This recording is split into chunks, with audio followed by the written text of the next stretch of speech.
তার ঘুমও নাই, তন্দ্রাও নাই। হযরত মূসা সালাম আল্লাহ পাকের কাছে একবার প্রশ্ন তুলেছেন, আল্লাহ পাক তুমি নাকি, আল্লাহ বলেন তুমি বিশ্বাস করো না? মূসা আলাইহিস সালাম বলছেন অবশ্যই বিশ্বাস করি। আল্লাহ পাক বললেন বিশ্বাস যদি করো তাহলে বুঝানো যাবে। হযরত ইব্রাহিম আলাইহিস সালাম বলেছিলেন আল্লাহ পাকের কাছে, কাইফা রব্বি আরিনি কাইফা তুহিল মাউতা, হে রব তুমি আমারে দেখাও কেমনে তুমি মৃত্যুকে জিন্দাকে মৃত্যু করো, মৃত্যুকে জিন্দা করো, একটু দেখাও আমারে। আল্লাহ পাক বললেন আওয়ালাম তুমিন, বিশ্বাস করো না? ইব্রাহিম আলাইহিস সালাম সঙ্গে সঙ্গে বললেন বালা। নাম বললেন না, বালা মানেও হ্যাঁ, নাম মানেও হ্যাঁ, কিন্তু একটু বেশ কম আছে। তিনি নাম না বলে বালা বললেন। নামের অর্থ হলো হ্যাঁ, আর না বালার অর্থ হচ্ছে কেন নয়, অবশ্যই বিশ্বাস করি। ওয়ালাকিন লিয়াতমাইন্না কলবি, তবে আল্লাহ তুমি যদি চোখে দেখাও একটু, তাহলে এগুলি একটুখানি লিয়াতমাইন্না কলবি, আমার অন্তরাত্মা প্রশান্তি লাভ করবে যদি চোখে দেখতে পারি। আল্লাহ বলেন তাহলে তোমারে দেখাবো। আল্লাহ দেখাইলেন। মূসা আলাইহিস সালাম যখন বললেন যে আল্লাহ পাক আর মৃত্যুকে চিন্তা করো কেমনে, তুমি ঘুমায় থাকো, না ঘুমায় পারো কেমনে, তোমার নাকি ঘুম নাই, তন্দ্রা নাই, আল্লাহ পাক বলেন বিশ্বাস করো না? বলে আমি বিশ্বাস করি। তো ঠিক আছে তাহলে তোমার দেখাই। বললেন এক গ্লাস পানি নিয়ে আসো। এক গ্লাস পানি নিয়ে এসে দাঁড়িয়ে থাকো। আল্লাহ পাক মূসা আলাইহিস সালামকে বললেন এক গ্লাস পানি নিয়ে দাঁড়াও। আর ঘুমকে আল্লাহ পাক বললেন মূসারে ধরো।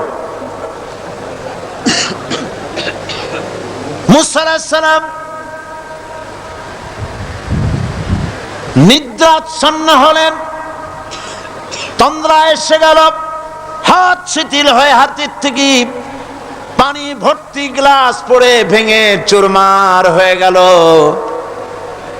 মূসা আলাইহিস সালাম ভয় পেয়ে গেলেন।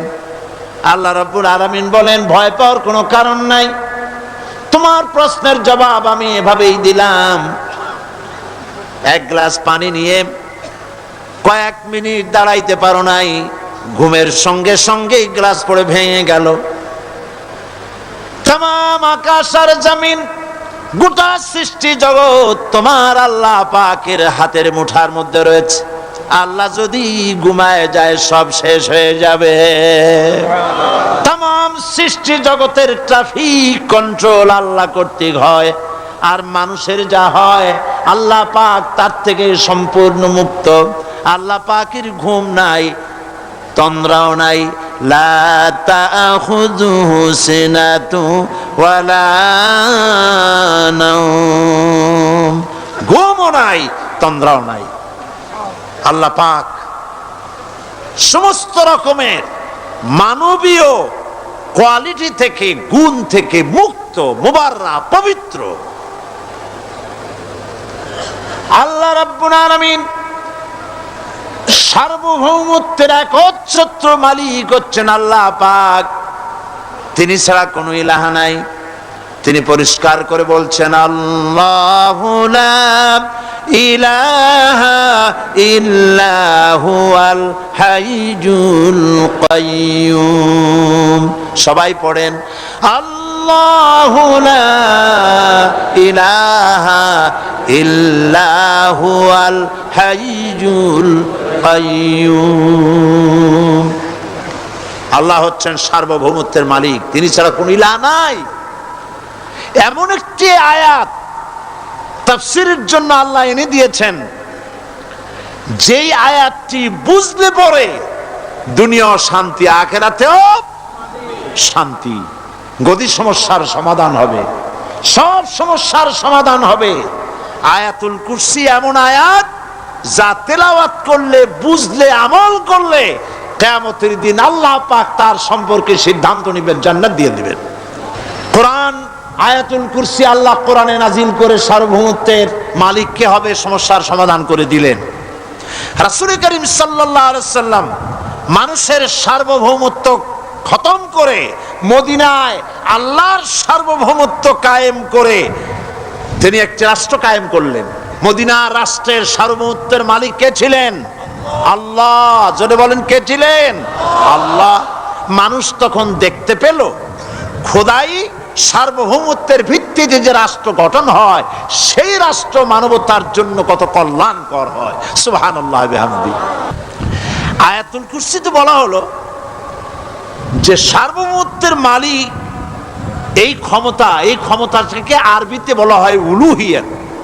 এই ক্ষমতাকে, সার্বভৌমত্বের ক্ষমতাটাকে আরবিতে কি বলা হয়? উলুহিয়াত। আর যার হাতে এই ক্ষমতাটা থাকে তাহলে বলে ইলাহ, তাকে কি বলা হয়? আল্লাহ রাব্বুল আলামিন আয়াতুল কুরসির শুরুতে এই কথাটাই বলে দিলেন, আল্লাহু লা ইলাহা ইল্লা হুয়াল হাইয়ুল কাইয়্যুম।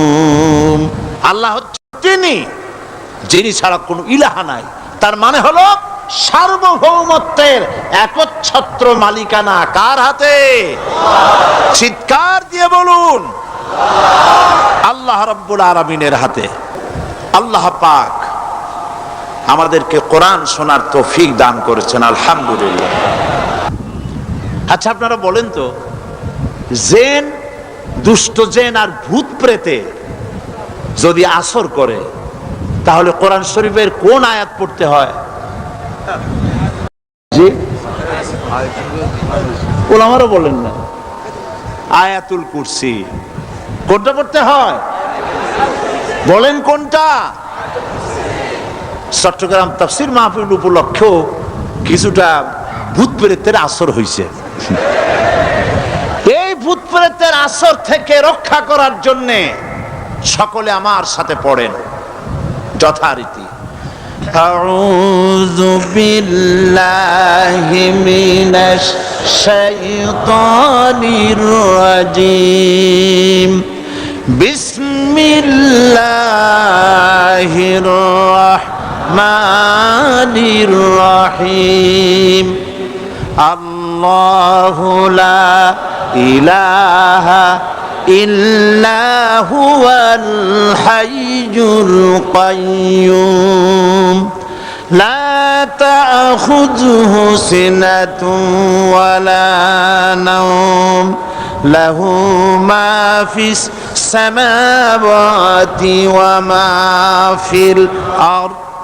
من ذا الذي يشفع عنده إلا بإذنه يعلم ما بين أيديهم وما خلفهم ولا يحيطون بشيء من علمه إلا بما شاء وسع كرسيه السماوات والأرض ولا يؤوده حفظهما وهو العلي العظيم صدق الله العظيم আয়াতুল কুরসি।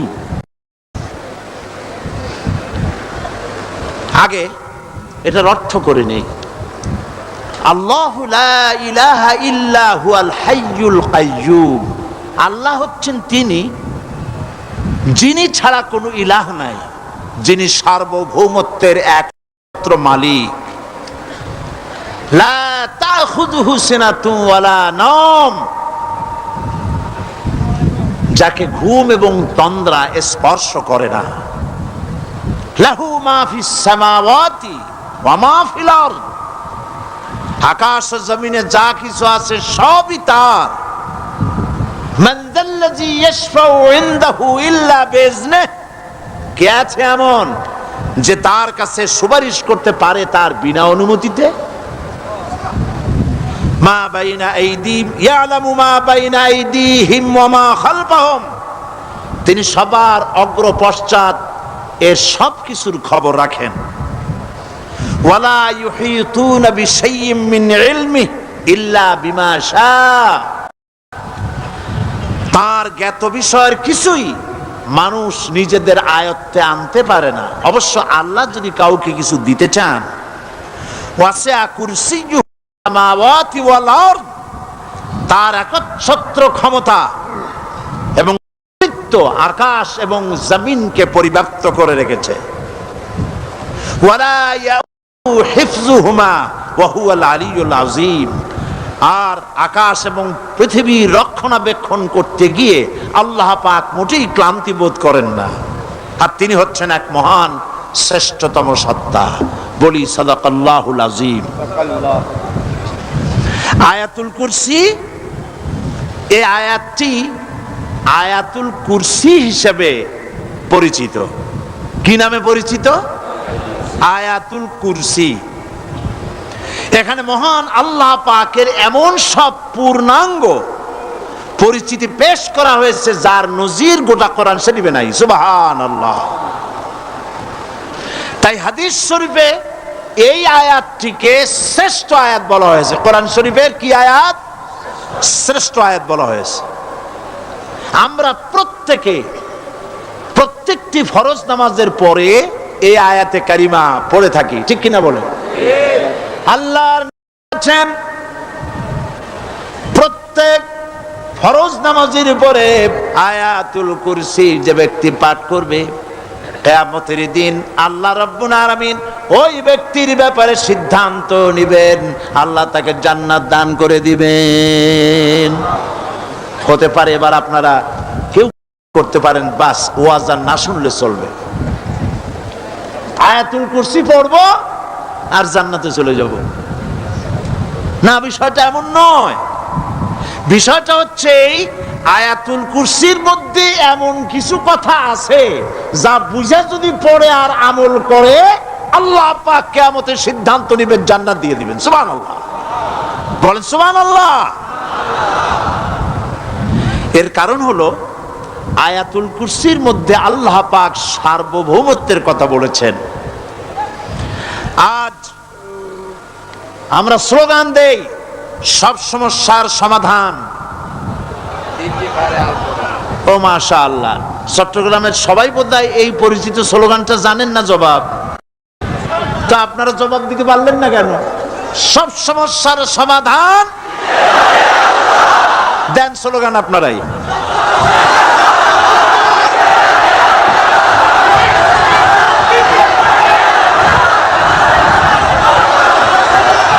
এটা শুধু স্লোগান নয়, সব সমস্যার সমাধান দিতে পারে আল কোরআন। এটা শুধু স্লোগান নয়, এটাই বাস্তবতা, এটাই বাস্তব সত্য। আজকাল গদি নিয়ে কি হচ্ছে টের পাচ্ছে না ভাই? এই গদি নিয়ে টানাটানি হচ্ছে পৃথিবীর সর্বত্র। সার্বভৌমত্বের মালিক কে হবে? এইটা তো আপনারা বলতেছেন, কিন্তু যারা কোরআন জানে না তারা বলে সার্বভৌমত্বের মালিক জনগণ। দেখেন না, ওরা বলে সকল ক্ষমতার উৎস জনগণ। কারা বলে? নেতা নেত্রীরা বলেন সকল ক্ষমতার উৎস। কর না কেন? উৎস জনগণ। এই কথাটা হলো আসলে ভোটারদেরকে পামপট্টি দেওয়া, আপনাদেরকে ফুলাইয়া ডানলপ টায়ার বানায়। আপনারা খুব খুশি হবেন সমস্ত ক্ষমতার উৎস তাহলে আমরা। আরে বাবারা, তোমরা সকল ক্ষমতার উৎস যার পেট ভরা ময়লা, নাকের মধ্যে ছাতা, দাঁতে ছাতা, তুমি হবা সকল ক্ষমতার উৎস। আহার ক্ষমতার ঠেলায় একটা সাপ দেখলে ভয়তে সিট হয়ে পড়ো, সাইকেলের টায়ার বাস্ট হইলে হার্ট ফেল করে। সকল ক্ষমতার উৎস আল্লাহ পাক কি বলেছেন? আল্লাহ পাক বলেছেন আন্নাল কুওয়াতা লিল্লাহি জামিআ। বলেন আন্নাল কুওয়াতা লিল্লাহি জামিআ। আমার আল্লাহ রাব্বুল আলামিন বলেন, জেনে রাখো নিঃসন্দেহে সকল ক্ষমতার উৎস কেবলমাত্র আল্লাহ রব্বুল আলামিন। সকল ক্ষমতার উৎস কে? কালকে আরো একটি হাদিস শোনাইছিলাম, বোধহয় নিশ্চয়ই আপনাদের মনে আছে। প্রত্যেক ফরজ নামাজের পরে আয়াতুল কুরসি যে একবার পড়বে, তেলাওয়াত করবে, কিয়ামতের দিন আল্লাহ পাক তার সম্পর্কে সিদ্ধান্ত নিবেন, তাকে জান্নাত দিয়ে দিবেন। সুবহানাল্লাহ কইতে ইচ্ছে করলো না? আলহামদুলিল্লাহ বলবেন না? তার অর্থ হলো এই আয়াতুল কুরসি যদি মানুষ পড়ে আর বোঝে, আর ওই অনুযায়ী যদি আকীদা তৈরি হয়, জীবন তৈরি হয়, তার জীবন জান্নাতের জন্য তৈরি হয়ে যায়।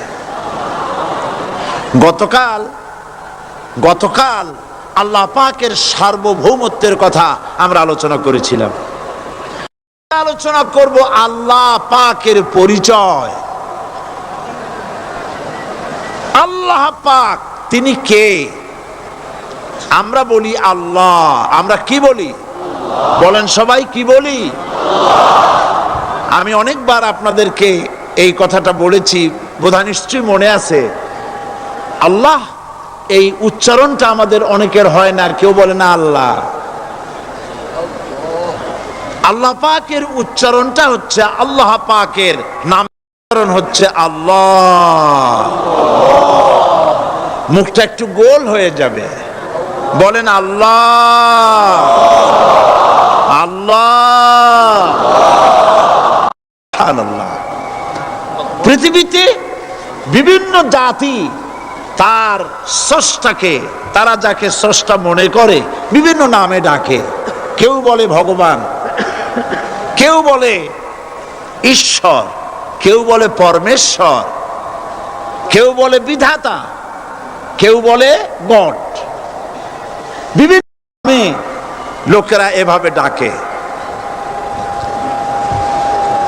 তো ভগবান বললে তার প্রতিশব্দে স্ত্রীলিঙ্গে কি আসে? বলেন ভগবতী। ঈশ্বর বললে স্ত্রীলিঙ্গে কি আসে?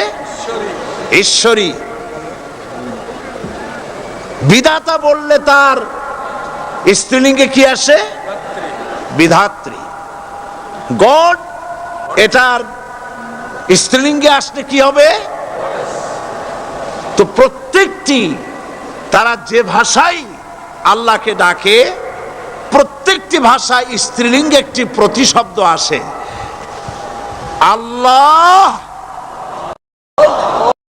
এর স্ত্রীলিঙ্গে, এর প্রতিশব্দে আরেকটি শব্দ কি গোটা বিশ্ব খুঁজে পাওয়া যাবে? জোরে বলেন, যাবে? যাবে না। এবং অন্যান্য নামগুলি সন্ধি বিচ্ছেদ করলে অর্থই হবে না। গড, এটাকে যদি উল্টায়া বলা হয় তাহলে কি হয়ে যাবে? এবার দেখুন, আল্লাহ এই নাম, আল্লাহর পরিচয় কি? যদি বলা হয় যে আল্লাহর পরিচয় কি, শুধু আল্লাহ দিয়ে আল্লাহকে চেনা যাবে, আল্লাহকে চেনা যাবে। আল্লাহ রাব্বুল আলামিন বলছেন, আল্লাহু লা ইলাহা ইল্লা হুয়াল হাইয়ুল কাইয়্যুম। আল্লাহ হচ্ছেন তিনি যিনি ছাড়া কোনো ইলাহ নাই, মাবুদ নাই, উপাস্য নাই। সুবহানাল্লাহ। এখন আল্লাহর যদি প্রথম একটা অক্ষর আলিফ ছেড়ে দেওয়া হয় তাহলে থাকবে কি? লিল্লাহ। এই লিল্লাহ দিয়েও কেউ যদি আল্লাহর পরিচয় পেতে চায় তাহলে পেয়ে যাবে। আল্লাহ রাব্বুল আলামিন কোরআনে কারীমের ভিতরে শুধু লিল্লাহ দিয়েও আল্লাহকে চেনার ব্যবস্থা করেছেন। লিল্লাহি মা ফিস সামাওয়াতি ওয়া মা ফিল আরদ। আকাশ এবং জমিনের সার্বভৌমত্বের একচ্ছত্র মালিকানা কার? আল্লাহ পাকের। এখন লিল্লাহ থেকে একটা লাম ছেড়ে দেন, কি থাকবে? লাহু। এই লাহু দিয়েও আল্লাহর পরিচয় পাওয়া যাবে, যাবে না? কোরআন বলছে লাহু মাকালিদুস সামাওয়াতি ওয়াল আরদি ইউবসিতুর রিজকা লিমান ইয়াশা। আকাশ এবং জমিনের রিজকের চাবিকাঠি আল্লাহ পাকের কাছে, যারে খুশি তিনি পর্যাপ্ত রিজেক তিনি দান করেন। সুবহানাল্লাহ। এবার লাহুর লাম ছেড়ে দেন, থাকবে কি? একটা অক্ষর। এই একটি অক্ষর দিয়ে আল্লাহ পাককে চেনা যাবে। ইন্নাহু হুয়াল গফুরুর রহিম। তিনি হচ্ছেন মহা ক্ষমাশীল, দয়াবান। আল্লাহর পরিচয় আল্লাহকে দিয়েই জানা যায়। আল্লাহর পরিচয় হচ্ছে তিনি এই আকাশ সৃষ্টি করেছেন, এই জমিন সৃষ্টি করেছেন, মানব গোষ্ঠীকে সৃষ্টি করেছেন। আকাশের স্রষ্টা কে? জমিনের স্রষ্টা কে? পাক বলছেন আমি আদম, আমি দাউদ এবং সুলাইমানকে জ্ঞান দান করেছি, ইব্রাহিমকে জ্ঞান দান করেছি। কোরআন শরীফের বহু জায়গায় শুধু জ্ঞানের কথাই বলা হয়েছে। সুবহানাল্লাহ। সুতরাং বুদ্ধিজীবী, এই বুদ্ধিজীবীরা তারা আসল জ্ঞানটা নাই। আসল জ্ঞান কোনটা বলেন? কোনটা? ডক্টর শহীদুল্লাহ মরহুম, আমি অনেকবার বলেছি তার কথা, তাকে জান্নাতুল ফেরদাউস নসিব করুন, বলেন আমিন। ডক্টর শহীদুল্লাহ মরহুম বলতেন তার লোকদেরকে যে তোমরা বিদেশ থেকে অনেক ডিগ্রি নামের আগে আনতে পারো, তোমরা পণ্ডিত, একথা আমি স্বীকার করি, কিন্তু কোরআন শরীফের জ্ঞান যদি না থাকে তাহলে পণ্ডিতের আগে আর একটা শব্দ বসবে, মূর্খ পণ্ডিত। কোরআনের জ্ঞান পাণ্ডিত্যকে পরিপূর্ণ করে দেয়, কারণ ওয়ামা উতীতুম মিনাল ইলমি ইল্লা কালিলা। সুবহানাল্লাহ। আল্লাহ পাক বলছেন তোমাদেরকে সামান্যতম জ্ঞান দান করেছি। কতটুকুন জ্ঞান? কতটুকুন? সামান্যতম জ্ঞান দান করেছি। সুতরাং আল্লাহ পাক কোরআনের মধ্যে তার নিজের পরিচয় ছোট্ট একটি সূরার মধ্যে ব্যাপক আকারে বলে দিয়েছেন। কি? কুল হুয়াল্লাহু আহাদ। সবাই পড়েন আমার সাথে, কুল হুয়াল্লাহু আহাদ আল্লাহুস সামাদ লাম ইয়ালিদ ওয়া লাম ইউলাদ ওয়া লাম ইয়াকুল লাহু কুফুয়ান আহাদ। আল্লাহ পাক বলেন আল্লাহ এক এবং একক, তিনি কারো মুখাপেক্ষী নন, তিনি কাউকে জন্ম দেন নাই, তাকেও কেউ জন্ম দেয়নি। আকাশ আর জমিনে আল্লাহর সমকক্ষ কেউ নাই। সুবহানাল্লাহ। তাকে কেউ জন্ম দেয়নি, তিনিও কাউকে জন্ম দেননি। তিনি এক, তিনি ছিলেন, তিনি আছেন, তিনি থাকবেন। তার শুরুও নাই, তার শেষও নাই। সুবহানাল্লাহ। এই আল্লাহ রাব্বুল আলামিন তার পরিচয় আয়াতুল কুরসি সার্বভৌমত্বের পরিচয় দিয়েছে, আল্লাহর পরিচয় দিয়েছে। আল্লাহ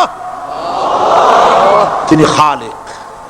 মানব সৃষ্টির এবং পৃথিবী সৃষ্টির ইতিহাস ঘাটলে মানুষের যদি কিসমত ভালো থাকে তাহলে আল্লাহর সান্নিধ্য, আল্লাহর অস্তিত্ব সম্পর্কে জ্ঞান তাকে আল্লাহ পাক দান করে দেন। সুবহানাল্লাহ। পৃথিবী সৃষ্টির ব্যাপারে বুদ্ধিজীবীরা কি বলছেন দেখুন। পৃথিবী সৃষ্টির ব্যাপারে বিজ্ঞানীরা বলছেন যে এই পৃথিবী এরকম ছিল না, তো কি রকম ছিল? এইটা সূর্যের পাশ থেকে একটা উজ্জ্বল শক্তিশালী জ্যোতিষ্ক দারুণ ফোর্স নিয়ে যাচ্ছিল। সেই ফোর্স সহ্য করতে না পেরে সূর্যের একটি দুর্বলতম অংশ সূর্য থেকে ছিটকে মহাশূন্যে পড়ে গেল, আর ঘুরতে ঘুরতে এই পৃথিবীর অস্তিত্ব লাভ করলো। বিজ্ঞানের এই কথা যদি বিশ্বাস করতে হয়, তাহলে আমাকে বলতে হয় এখন তো মানুষেরা আর পৃথিবীতে ধরছে না, ঠিক কিনা? কথা বলছেন না কেন? মানুষ পৃথিবীতে এখন ধরতেছে? বিভিন্ন দেশ খালি বলতেছে মানুষ কমাও, সন্তান কমাও, বিভিন্ন পদ্ধতি গ্রহণ করো, আর মানুষ বাড়ায়ও না। আল্লাহ পাক বলছেন আল্লাহু লা ইলাহা ইল্লা হুয়াল হাইয়ুল কাইয়্যুম। আল্লাহ হচ্ছেন তিনি যিনি ছাড়া কোনো ইলাহ নাই। লা ইলাহা ইল্লাহু, তিনি ছাড়া কোনো ইলাহ নাই, সার্বভৌমত্বের মালিক কেউ নাই। এই যে লা ইলাহা, কোনো ইলাহ নাই, আমরা কালেমার মধ্যে এই কথাটা বলি। আমাদের কালেমায়ে তাইয়্যিবা আমরা কি উচ্চারণ করি? লা ইলাহা ইল্লাল্লাহু মুহাম্মাদুর রাসূলুল্লাহ। জোরে পড়েন লা ইলাহা লা ইলাহা ইল্লাল্লাহু মুহাম্মাদুর রাসূলুল্লাহ। লা ইলাহা, কোনো ইলাহ নাই। এই দাওয়াত দিয়েছেন দুনিয়ার সমস্ত পয়গম্বর। এটা কি শুধু রাসূলুল্লাহর দাওয়াত ছিল? সমস্ত নবীদের স্লোগান ছিল একটা। সমস্ত নবীদের স্লোগান ছিল কয়টা? সবাই বলুন, কি সেই স্লোগান? লা ইলাহা ইল্লাল্লাহ। কোরআন শরীফের ভিতরে ইলাহ শব্দ 147 বার এসেছে। লা ইলাহার অর্থ যদি এই হয় কোনো উপাস্য নাই আল্লাহ ছাড়া, কোনো মাবুদ নাই আল্লাহ ছাড়া, মুহাম্মদ সাল্লাল্লাহু আলাইহি সাল্লাম আল্লাহর প্রেরিত রাসূল, তাহলে তো এত ঝঞ্ঝাট হওয়ার কথা ছিল না। আপনারা বলেন, নবীরা যখনই এই দাওয়াত দিয়েছেন লা ইলাহা ইল্লাল্লাহ, তখন সংঘর্ষ হয়েছে কিনা?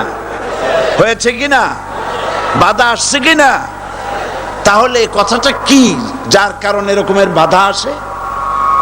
লা ইলাহা ইল্লাল্লাহ, এর চাইতে বিপ্লবাত্মক, এর চাইতে রিভলিউশন সৃষ্টিকারী কথা আল্লাহর আকাশের নিচে জমিনের উপরে আর একটাও হতে পারে না। লা ইলাহা ইল্লাল্লাহ। ইলাহ শব্দের অর্থ শুধু উপাস্য আর মাবুদ নয়। ইলাহ শব্দের অর্থ হচ্ছে আইনদাতা। ইলাহ শব্দের অর্থ হচ্ছে শাসনকর্তা। ইলাহ শব্দের অর্থ হচ্ছে বিধানদাতা। তো লা ইলাহা যখন একটি লোক ঘোষণা করে, তার অর্থ দাঁড়ায় কোনো আইনদাতা নাই, বিধানদাতা নাই, শাসনকর্তা নাই, কারো আইন মানি না, বিধান মানি না, শাসন মানি না, আল্লাহ ছাড়া। কে ছাড়া? আল্লাহ ছাড়া। এই কালেমার দাওয়াত যখন পয়গম্বরেরা দিয়েছেন, তখন 3 শ্রেণীর লোকেরা বাধা দিয়েছে। বলেন কয় শ্রেণী? সবাই বলেন। 3 শ্রেণীর লোকেরা বাধা দিয়েছে। লক্ষ্য করুন। 1 নম্বরে বাধা দিয়েছে রাষ্ট্র শক্তি। 1 নম্বরে বাধা দিল কারা? 2 নম্বরে বাধা দিয়েছে ধনাঢ্য ব্যক্তিবর্গ। 3 নম্বরে বাধা দিয়েছে যারা কায়েমি স্বার্থবাদী ধর্মীয় শক্তি। এই 3টি শ্রেণী সমস্ত নবীদেরকে বাধা দিয়েছে। সেই বাধা অতীতে যারা দিত এখন আর দেয় না, নাকি? এখনো দেয়। দেখুন, এই কালেমার দাওয়াত হযরতে মূসা আলাইহিস সালামকে যেদিন আল্লাহ পাক প্রথম ওহী দিলেন, এই দাওয়াত শুধু রাসূল দেন নাই, আল্লাহ পাক বলছেন প্রত্যেক নবী তার জাতিকে এই দাওয়াত দিয়েছেন। কি? আল্লাহ রাব্বুল আলামিন বলেন সকল নবী তার কওমকেই বলে দাওয়াত দিয়েছেন, ইয়া কওমি ইবুদুল্লাহা মা লাকুম মিন ইলাহিন গায়রু। হে সম্প্রদায়, আল্লাহ ছাড়া কোনো ইলাহ নাই, তার ইবাদত করো, তারই দাসত্ব করো, তার গোলামি করো। আল্লাহ পাক মুসা আলাইহিস সালামকে যখন নবুয়াত দিলেন, প্রথম যে ওহী এলো, প্রথম ওহীটাই ছিল ইন্নানি আনাল্লাহ লা ইলাহা ইল্লা আনা ফা'বুদনি ওয়া আকিমিস সালাতা লিযিকরি।